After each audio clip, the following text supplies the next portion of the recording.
बेनके साहेब बेनके साहेब तुमच्यासारख्या पुढाऱ्यांचा उपयोग काय मग? जर दोघांनी आत्महत्या केली आणि जर पाणी बंद होत नसेल तर साहेब दुर्दैव आहे ना. वाणी साहेब, मी आमदार असताना मी पाणी बंद केलं होतं. मान्य आहे साहेब. हे अधिकाऱ्यांना ऐकत नसेल आणि त्याला धुमाळ असं जर असं- साहेब धुमाळ साहेबांकडे चार्ज आहे का याचा वरती का नाही काही आता? नाही, धुमाळ साहेब ईडी येते, ते म्हणजे एसी आणि सीईने निर्णय घेतो. कारण थोडीशी ED ला- धुमाळ साहेबांना विनंती केली तर नाही होणार का? तुमचे आणि त्यांचे संबंध चांगले आहेत. नाही, मी धुमाळ साहेबांशी बोललो ना. धुमाळ साहेब म्हटले हां हां कालवा सल्लागार समितीचे अध्यक्ष हे जलसंपदा मंत्री विखे पाटील साहेब आहेत. बरं. कालवा सल्लागार समितीचे सदस्य सगळे आमदार आणि खासदार आहेत. हो हो. कालवा सल्लागार समितीचे सचिव हे एसी आहेत. तुम्ही एसी आणि एसी चे प्रमुख सी त्यांच्यापर्यंत बोलले तर त्यांना तो निर्णय घेण्याचा अधिकार आहे. मागच्या वेळेस धुमाळ साहेब जेव्हा सीई होते, एसी आठवत नाही नाव, तेव्हा मी चांगले साहेब होते. तेव्हा मी पूर्ण एकदा अशी घटना घडली होती, आपण पाणी लगेच ते बंद केलं. आता मला कारण सांगतात की 3 कलेक्टर येते. आता कलेक्टर काय आपल्या पुढे गेलो नाही नाही 100% माणसं मेले त्यांनी सांगितलं, त्यांनी ऐकलं पाहिजे. पण आता त्यांना काही वेगळे इन्स्ट्रक्शन कोणी दिले असतं मला माहित नाही. नाही पण आता ते काय मस्तावल झाले अधिकारी, ते लाडून ठेवले कोणी काय ते मला माहित नाही. पण असं चालत नाही ते. नाही आता तर आमच्या डोक्यात आहे धरणाच्या भिंतीवर जाणे. काय आता ते जर नाहीच हे केलं तर मग उड्या टाकू आम्ही काय आता याच्या पलीकडे काय करणार?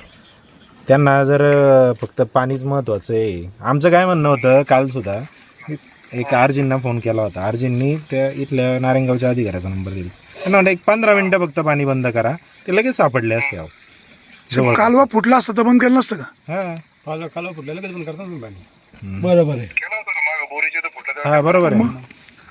बघू आता तर चाललोय आम्ही तिथे एकदा जाऊन सांगणार आहे आम्ही, नाही तर आम्ही रात्रभर आहे. साहेबांना फोन द्या.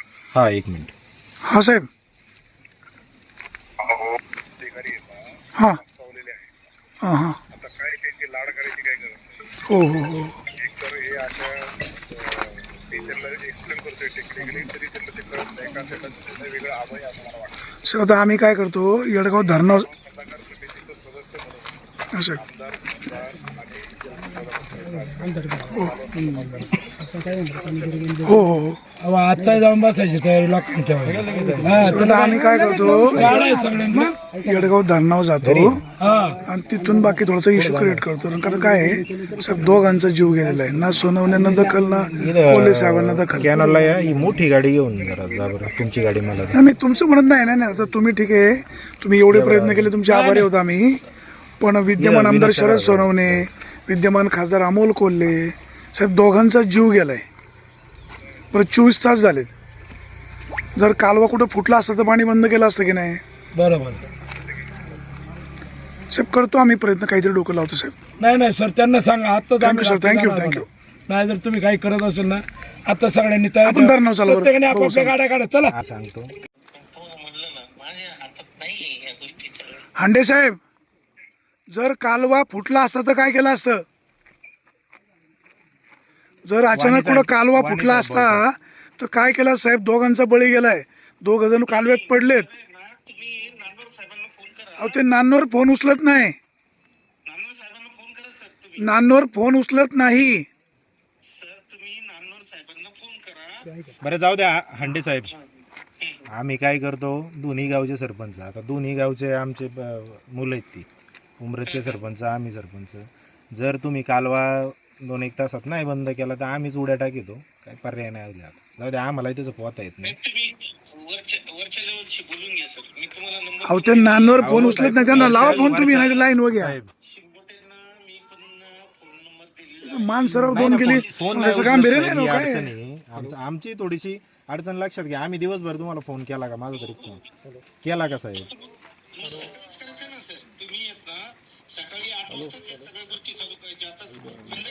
अहो सकाळपासून चालू आहे. सकाळपासून शोधाशोध चालू काय आहे. तुमची जबाबदारी नाही का? त्यांना विचारा ना. आणि या ठिकाणी आमचं काय म्हणणं आहे, जर एखाद्या ठिकाणी कालवातून फुटला असता साहेब, तुम्ही बंद केलं नसतं का? थोडीशी माणुसकी दाखवा, आमची विनंती आहे साहेब. माझी पण विनंती आहे तुम्हाला, वरिष्ठ अधिकाऱ्यांशी बोलून घ्या. मी 0 मिनिटात मी आता डॅमवर पण आम्ही आलो काल नाही, आम्ही येणारच आहे डॅमवर. जर 2 तासात कालवा बंद नाही केला तर खरंच उडी टाकणार. बघा तुम्ही माझ्या नाही त्यांना सांगा पाटावचं आम्ही उभं, आता पाटाच्या बाजूलाच उभे, हे सुद्धा त्यांना दाखवा.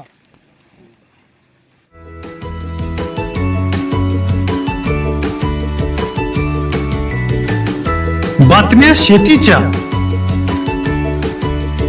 बातम्या मातीच्या, बातम्या अन्यायाच्या, गुन्हेगारीच्या,